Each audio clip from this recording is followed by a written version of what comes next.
네. 탄핵 무효. 네, 위법 10일 부정선거 검증을 차단한 것입니다.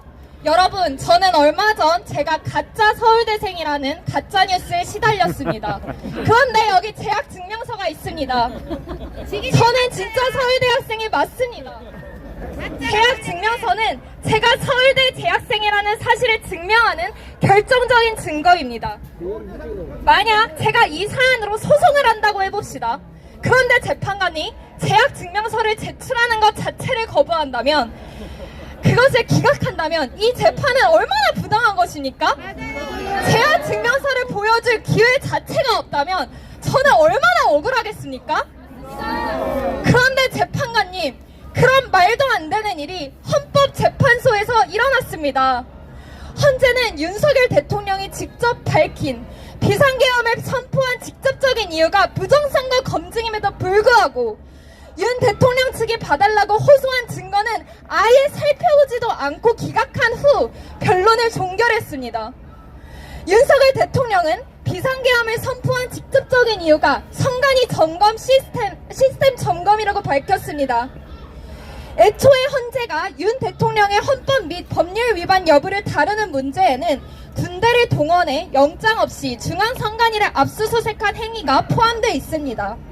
따라서 비상계엄이 정당한지, 국가 비상사태가 실제로 존재하는지 이 실체적 진실을 규명하기 위해서는 부정선거 쟁점을 반드시 판단해야만 했습니다. 탄핵 심리의 초점은 부정선거 규명에 맞춰져야 했습니다. 헌재는 부정선거 문제를 충분히 심리하고 피소추인인 대통령에게 변론 기회를 충분히 줘야 했습니다. 그런데 헌재는 어떻게 했습니까? 윤석열 대통령 측이 신청한 부정선거 의혹 관련 자료는 모두 증거로 채택하지 않고 기각했습니다. 이렇게 부정선거 검증을 원천 차단했습니다. 지기들이 범죄자니까. 헌재는 선관위의 투표관리관 등에 대한 증인 신청 등 윤석열 대통령 측의 선거 관련 증인 신청을 기각했습니다. 중앙선관위 선거 시스템 해킹 가능 여부는 7차 변론의 핵심 쟁점이었습니다. 백종욱 전 국정원 3차장은 2023년 실시한 합동보안 점검에서 외부에서 선관위 내부 시스템으로 침투 가능한 문제를 확인했다고 증언했으며, 선거인 명부에 유력 유권자 등록이 가능했냐는 윤 대통령 변호인단의 질문에도 그렇게 알고 있다고 대답했습니다. 이러한 증언은 그냥 넘길 일이 아니라 충격적인 증언이었으며, 이를 규명해야 대통령의 계엄 사유에 대한 심리를 제대로 할 수 있었습니다. 그럼에도 불구하고 헌재는 중앙선관위 서버에 대한 대통령 측의 검증 요구를 기각했습니다. 부정선거 의혹에 관련해 신청한 사실조회, 인증등본 송부촉탁 등도 대거 기각했습니다. 세계선거기관협의회, 인천연수구 경기파주시 선거관리위원회, 방송통신위원회, 행정안전부 등에 대한 신청한 사실조회도 전부 기각했습니다. 대법원, 수원고법, 경찰청 국가순서부부 안보수사국, 국정원 등에 대한 인증등본 송부촉탁 신청도 기각했습니다. 또한 헌재는 윤 대통령 변호인단이 신청한 2020년 4.15 총선 당시 인천 연수구의 투표자 수 검증 요청을 2차례나 기각했습니다. 이에 윤 대통령 변호인단은 투표자 수 검증 신청이 부정선거 의혹을 해소할 수 있는 가장 효과적인 방법인데도 헌재가 기각했다고 호소했습니다. 그러나 이러한 호소에도 불구하고 문영배 재판관은 논의해보겠다라고 답변했을 뿐 증거 채택이나 증인신문을 하지 않았습니다. 심지어 김용빈 중앙선관위 사무총장이 투표자 수 검증뿐만 아니라 서버까지 모두 확인하겠다고, 헌재가 증거 채택을 하면 검증에 협력하겠다는 입장을 밝혔음에도 불구하고 헌재가 검증 신청을 기각한 것은 도저히 이해할 수가 없는 대목입니다. 헌재는 비상계엄이 정당했는지 판단하기 위해서라도 대통령이 계엄의 핵심 배경이라고 밝힌 부정선거 의혹을 하나하나 따져봐야 했습니다. 그러나 헌재에게서는 실체적 진실을 발견하려는 의지를 전혀 찾아볼 수 없었습니다. 마치 무언가에 쫓기듯 서둘러 결론을 내려는 데에만 급급했을 뿐입니다. 피소추인인 대통령이 아무리 한 번만 들어봐 달라고 증인 신청을 하고 한 번만 검증해보자고 검증 요청을 해도 헌법재판관들은 눈을 감고 귀를 막으며 끝까지 이를 채택조차 하지 않은 겁니다. 결국 헌재는 가장 핵심 사안인 부정선거 문제가 아닌 격가지들만 가지고 심리를 했습니다. 일개 서울대 재학생이라는 신분이 걸려있는 문제도 재학증명서 하나 보지 않고 가짜 서울대생이라고 낙인 찍는 것이 이렇게 억울한데 한나라의 대통령이 비상계엄을 결단할 수밖에 없었던 이유를 밝혀줄 결정적인 증인과 증거에 대한 검증이 필요하다고 하는데도 헌재가 이를 전부 거부해버렸으니 얼마나 억울하겠습니까? 이것이 얼마나 말이 안 되는 부당한 재판입니까? 더군다나 탄핵심판은 단심제이므로 항소도 불가능한데 말입니다. 부정선거 문제가 메인인 탄핵심판에서 부정선거 문제는 애초에 제대로 다루지도 않고서 결론을 내겠다는데 그 재판 결과를 어떻게 대통령이 받아들일 수 있겠고 또 어떻게 우리 국민들이 받아들일 수 있겠습니까? 이러한 사태를 보며 의구심을 갖지 않는 게 오히려 이상한 거 아닙니까? 잘한다! 잘한다! 네, 빨리 끝내야 됩니까? 아, 네, 빨리 끝내야 된다고 하네요. 더 하세요, 더 해. 네, 헌재가 부정선거 의혹 검증 자체를 차단한 것은 비상계엄의 선포의 당위성을 오히려 강화했습니다. 의혹을 해소하기 위해서 헌재가 제대로 된 검증을 하든지 아니면 선관위를 압수수색한 행위의 정당성을 인정하든지 둘 중에 하나를 했어야 했습니다. 헌법재판관들께 묻습니다. 헌재가 부정선거 의혹 검증을 회피해야 할 이유가 대체 무엇입니까? 선관위와 선거에 대한 국민의 불신이 극에 달했는데 제대로 된 검증을 통해 의혹을 해소하는 게 맞지 않습니까? 문영배, 정계선, 김영두, 조한찬, 정정미, 정영식 재판관님들께서는 전부 선관위원장 출신이라는 것을 이제 전 국민이 다 알고 있습니다. 그러니까 그러는 거예요. 잘한다. 특히 문영배 헌법재판소장 권한대행은 A웹과 깊이 관련돼 있는 세계 선거재판회의 총회에도 참석한 이력이 있습니다. 그러나 재판관님들께서는 과거 행적과 무관하게 대한민국의 선거 정의를 위해 부정선거 진상규명을 원천 차단하지는 않으셨어야 했습니다. 그게 최소한의 양심인 것입니다. 또한 선거는 헌정 질서의 기초이므로 헌정소의 임무를 가진 헌재는 부정선거 의혹을 규명해야 할 책무가 있습니다. 지금까지 대한민국 사법 시스템 내에서 부정선거 검증은 사실상 불가능했습니다. 이러한 상황에서 국민들은 헌법재판소에서 드디어 부정선거 검증이 이루어지겠구나 라고 기대를 걸었습니다. 대통령이 비상계엄을 선포한 직접적인 이유가 부정선거 검증이라는데 설마 이것을 검증하지 않을 줄은 몰랐던 것입니다.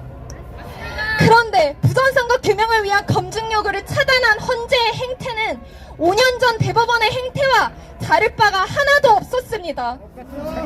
이영림 춘천지검장은 헌재가 일제치하 일본인 재판관보다도 못하다고 비판했습니다.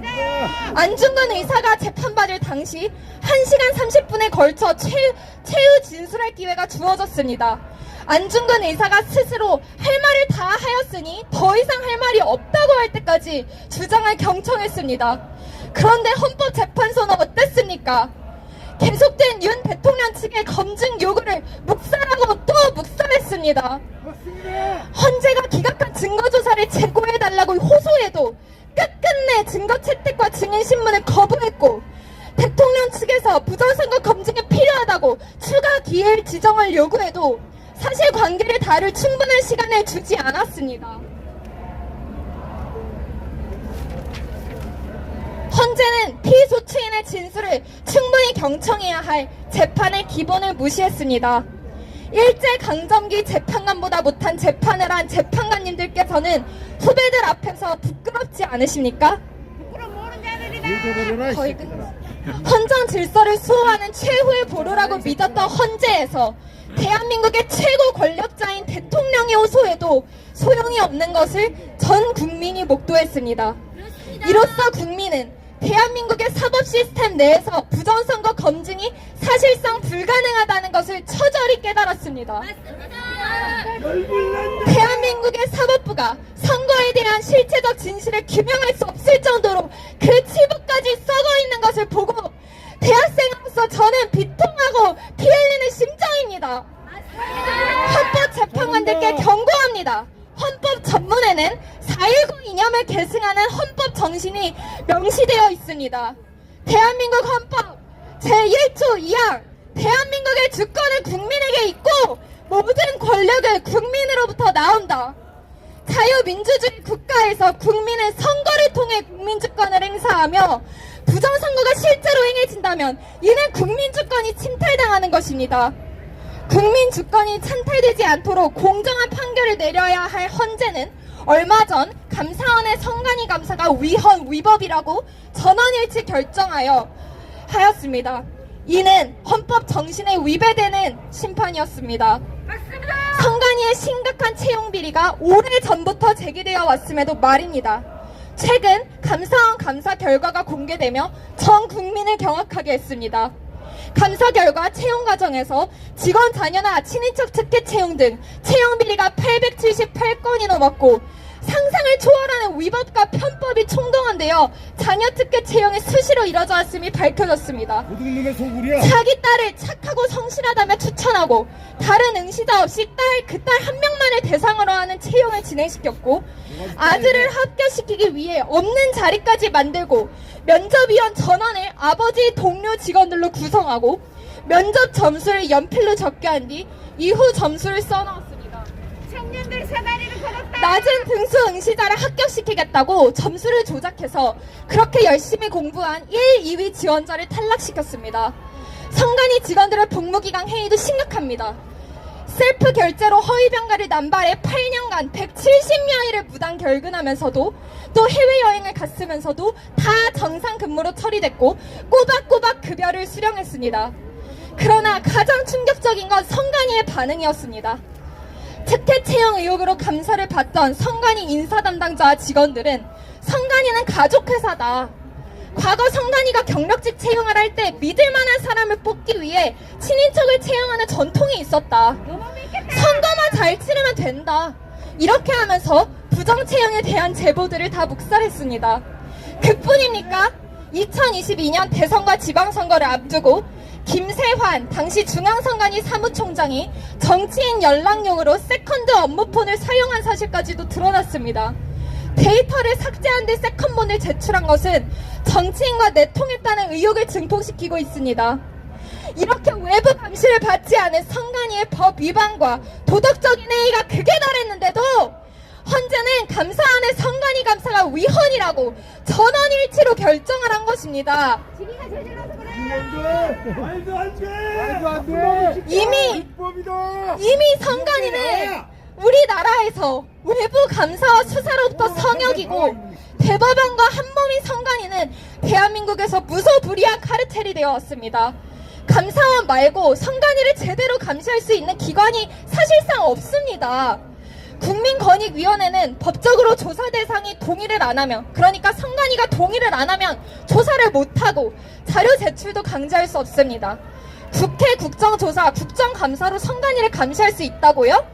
국회도 선관위가 낸 자료에만 의존해야 하고 수사 중이라 자료 못 낸다 이렇게 하면 방법이 없습니다. 무엇보다도 국회는 일상적인 지역구 관리부터 선거 활동까지 선관위의 규제를 받기 때문에 선관위의 눈치를 보며 쩔쩔맬 수밖에 없는 구조입니다. 현재 대한민국에서 선관위를 견제할 수 있는 어떠한 기관도 없습니다. 이러한 상황에 헌재가 선관위에 대한 감사원의 직무 감찰마저 위헌, 위법이라고 하며 견제 장치를 없애는 판결을 한 것을 국민은 도저히 납득할 수가 없습니다.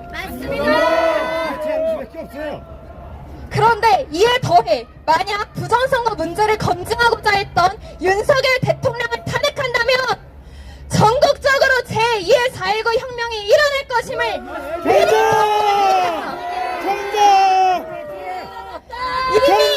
이미 선관위와 선거에 대한 국민의 불신은 극에 달했으며 부정선거 검증을 외치는 집회가 전국적으로 확산되고 있습니다. 있습니다.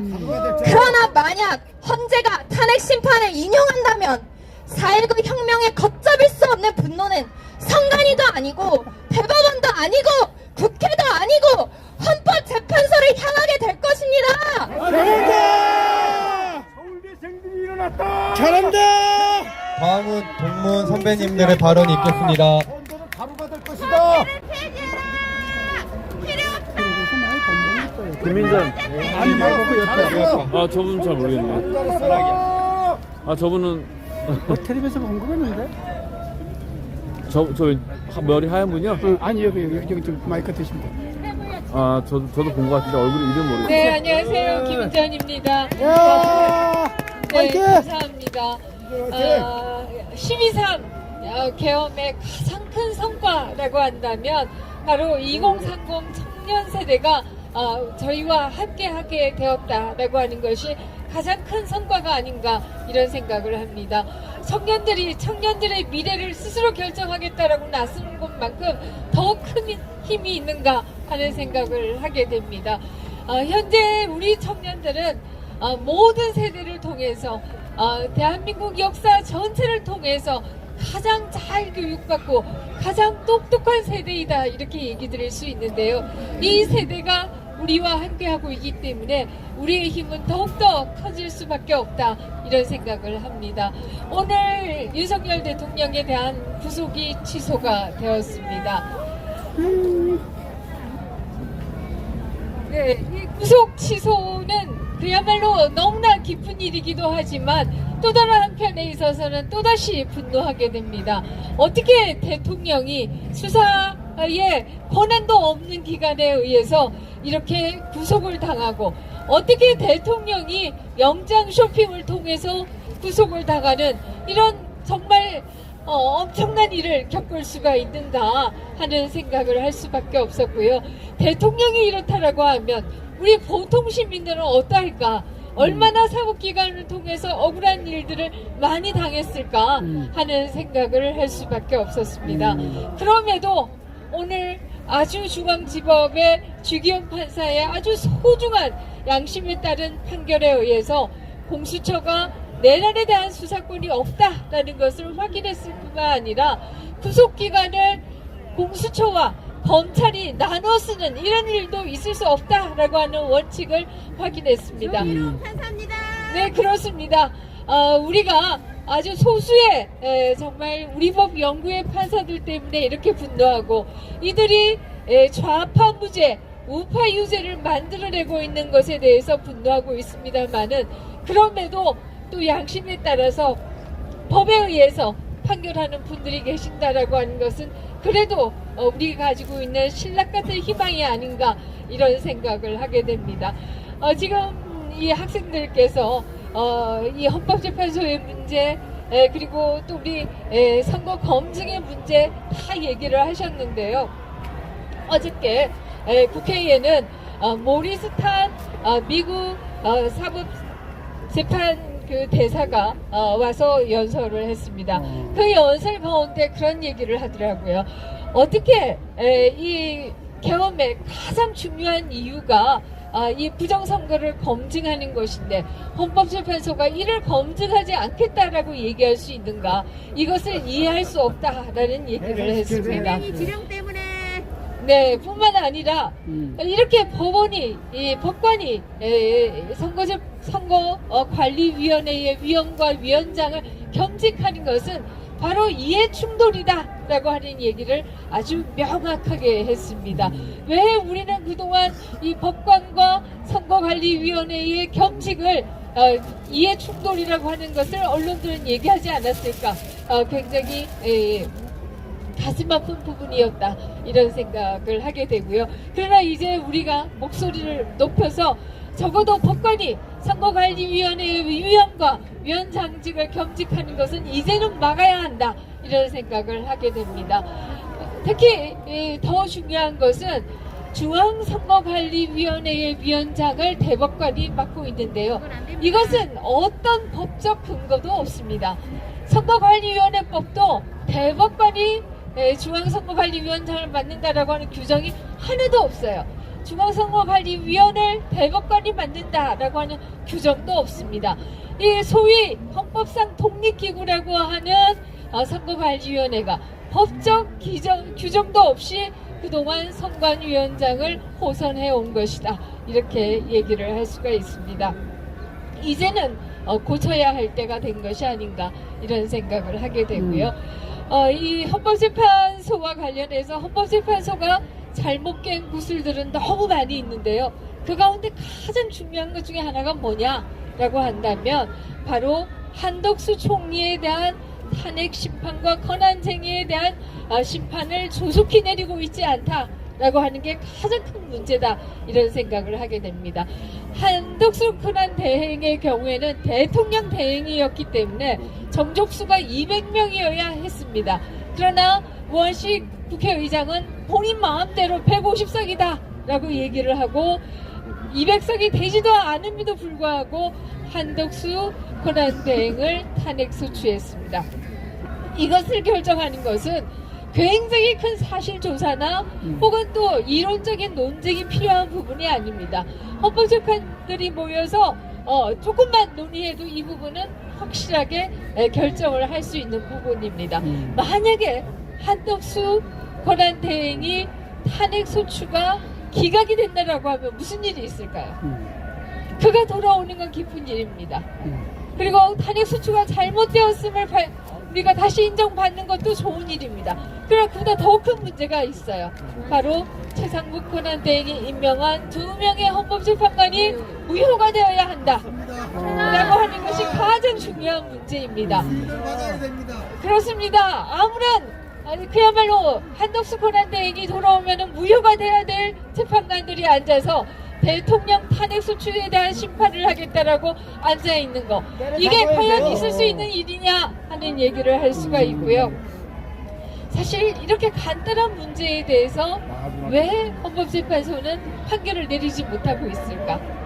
한덕수 대행에 대해서 탄핵 소추를 기각하면 당장 나오는 것이 두세 판관을 무효로 해라 라고 하는 얘기가 나올 것이기 때문에 지금 이러지도 못하고 저러지도 못하고 있는 상황이다, 이런 얘기를 드릴 수가 있습니다. 그러나 또 어저께부터 사고 날라.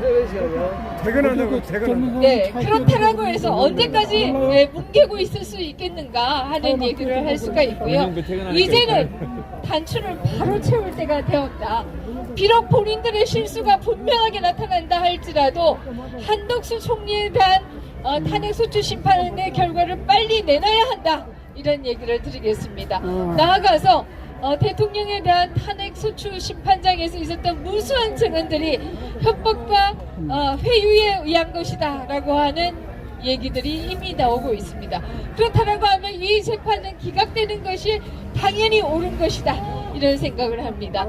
헌법재판소에 요구합니다. 한덕수 권한대행에 대한 탄핵 소추를 기각하라. 각하라! 각하입니다, 각하! 윤석열 대통령에 대해서는 각하해야 합니다. 예, 그렇죠. 구호를 예치지 못한다고 해서 안타까운데요. 그러나 이 자유시민은 법률을 잘 지키기 때문에 우리는 지켜야 합니다. 그들과 우리는 다르다라는 얘기를 드리겠고요. 다시 한번 우리의 청년들에 대해서 감사의 말씀 드리겠고요. 고맙습니다. 네, 반갑습니다. 박주현입니다. 네, 지난 5년 전 서울대 시국선언을 한 기억이 납니다. 저 4.15 부정선거 깃발을 들고 서울대 동문 한 250여 명의 서명을 받아서 대한민국에 정말 시급한, 정말 너무나 심각한 위기가 닥쳐왔다라는 것을 외쳤었는데 그 울림이 크지 않았던 것 같습니다. 그런데 작년 12월 3일 윤석열 대통령께서 비상계엄을 하고 많은 국민들이 깨닫기 시작했고 이제 많은 국민들이 거리로 나오기 시작했습니다. 이 광장을 채운, 여러분들이 이 광장을 채운 이유는 대한민국 주권을 침략하고 가짜 국회가 우리나라 주권을 위협하고 국정을 혼란시키고 그 저 중공의 앞잡이 노릇을 하는 그런 것에 분노했기 때문입니다. 그렇죠? 그때는 외로웠습니다. 사실 많은 정치인들에게도 얘기를 하고 대통령실에도 얘기를 하고 심지어 미국 정보기관과 미국에 건너와서 한국의 심각성을 알렸지만 많은 분들이 함께 하지 못해서 참 답답하고 안타까웠었는데 다행스럽게도 이번 계몽령 덕분에 많은 국민들이 깨어났습니다. 이제는 외롭지 않습니다. 사실 그동안 많은 시간 동안 이 아스팔트에서 목 놓아 외치기도 했지만 저는 요즘에 오늘 이렇게 아스팔트에서 외치는 것이 조금은 생소한 느낌도 사실 드는데 하나도 서운하거나 그런 게 없습니다. 왜냐하면 함께 싸워주는 여러분들이 있기 때문입니다. 고생 많았습니다. 정치인들이 우리나라에 닥친 심각한 위기에 대해서 소극적으로 얘기하고 나서기를 두려워할 때 여기 있는 의현이, 서진이, 민섭이는 함께 싸워줬습니다. 기쁨이 너무나 감사한 일이고 이 친구들이 있기 때문에 나는 두렵지가 않다. 그리고 나는 이제 이 친구들을 위해서 박수치고 응원해주고 군자금을 조달해주면 되겠구나라는 생각도 들어가지고 너무 마음이 기쁩니다. 이런 민심이 울림이 있기 때문에 오늘 윤 대통령에 대한 구속이 취소가 된 것입니다. 민심이 하늘에 닿았기 때문에 윤석열 대통령께서 구속 취소가 된 것입니다. 여러분들은 모두 알 것입니다. 이건 탄핵 사유도 되지 않고 구속 사유도 되지 않고 수사 자체가 불법이었습니다. 그렇지만 대한민국을 점령한 반국가 세력과 그 중공 간첩, 친중파와 종북 주사파들은 그러한 것에도 불구하고 온갖 음해와 조작과 날조를 통해서 대한민국 대통령을 구속시켰습니다. 이 심각한 위기 상황 앞에서 여러분들은 마음을 너무 아파했을 것입니다. 지연된 정의는 정의가 아닙니다. 지기현 판사가 오늘 구속 취소를 하였지만 그 절차가 너무 늦었습니다. 그 사람이 법리적으로 당연히 취소되어야 하는데 눈치를 봤기 때문일 것입니다. 그런데 이제 우리 국민들의 울림이, 이 대학생들의 울림이, 이 대학원생들의 울림이 하늘에 닿기 시작했고 그들이 눈치를 보기 시작했습니다. 저는 이 심각한 이 왜곡과 불법의 현상들을 이제는 바꿀 수 있다고 생각합니다. 그거는 우리 위대한 민심 때문이라고 생각을 합니다. 어제 사실 헌법재판소 재판관 출신 분을 한 분을 만났습니다. 가장 궁금한 것이 이 탄핵이 어떻게 될까? 이것이잖아요. 어떻게 될 것 같습니까? 라고 물었습니다. 평의가 선고일이 빨리 잡히면 인용될 가능성이 높다. 근데 아직 평의는 진행 중이지만 선고 기일이 잡히지 않았죠. 빨리 선고 기일이 잡히면 인용으로 가겠지만 이놈들은 선고 기일이 못 잡을 것 같으면, 기각될 것 같으면, 혹은 각하될 것 같으면 기일을 미룰 것 같습니다. 근데 다행스럽게도 오늘 구속 취소가 되었고 탄핵 그 선고의 기일이 아직까지 잡히지 않은 것을 보면 여러 가지 좋은 징조들이 있는 것 같습니다. 사실상 탄핵 인용으로 보고 탄핵무리를 시작했지만 이제는 좀 달라질 것 같습니다. 여러분들 덕분입니다. 이 대학생들이 울분이 하늘을 울렸기 때문에 이 나쁜 놈들이 계획한 그 시나리오대로 진행되지 않은 것 같습니다. 그러나 우리는 한치도 그 긴장감을 놓쳐서는 안 됩니다. 언제든지 온갖 나쁜 짓을 할 수 있는 반국가 세력들이 우리 곳곳에 장악하고 있다는 것을 여러분 이번에 너무 많이 느꼈을 겁니다. 저는 이 사실을 조금은 알았지만 이번 탄핵 사건을 겪으면서 이 정도로 나라가 썩었구나라는 생각이 들어서 사실 소스라치게 놀랐습니다. 지난 5년 전 딱 이 시점이었는데요. 제가 그 패스트트랙 3법의 대표 변호사로서 변론을 했던 기억이 납니다. 그 당시에 대학생들을 데리고 헌법재판소 재판관들에게 소리쳤던 기억이 났습니다. 마지막 변론에 어떻게 얘기를 했냐면 저기 이 헌법재판소 법정 이 패스트트랙이라는 사건을 방창하기 위한 대학생들이 있습니다. 이들의 꿈은 헌법재판소 재판관이 되는 것입니다. 이 친구들이 헌법재판소 재판관을 꿈꿀 수 있도록, 훌륭한 법조인을 꿈꿀 수 있도록 현명한 판단을 해주시길 바랍니다라고 이렇게 얘기를 했는데, 그간의 문재인 정권이 임명한 헌법재판소 재판관들의 행태는 어떠했습니까? 너무나 실망스럽고 부끄러웠습니다. 저도 법조인이지만 저런 사람이 어떻게 서울대를 나왔고 어떻게 헌법재판소 재판관인지 너무나 부끄러웠습니다. 이제 부끄러운 기득권은 없어져야 됩니다. 이 자랑스러운 친구들이 대한민국의 주춧돌이 되고 대한민국을 이끌어갈 수 있는 그런 기회가 주어져야 되고, 그리고 대한민국을 제대로 바로 세워야 됩니다. 더 이상 국민들이 스탑 더 스틸을 외치고 우리 울분을 광장에 소리치지 않아도 훌륭한 친구들이 대한민국을 아주 평온하고 저 미국이랑 강대한 나라와 친구 관계를 유지를 하면서 당당하게 국제 무대를 놓을 수 있도록, 즐길 수 있도록 그렇게 해야 된다고 생각을 합니다. 너무 많은 국민들이 울림이 있어서 더 좋은 결과가 날 거라고 믿고 있지만 그래도 긴장을 놓지 맙시다. 항상 이렇게 응원해 주셔서 감사하고, 그동안은 외로웠는데 이제는 외롭지 않습니다. 여러분과 함께 우리 이 위기를 잘 극복하면 좋겠습니다. 감사합니다.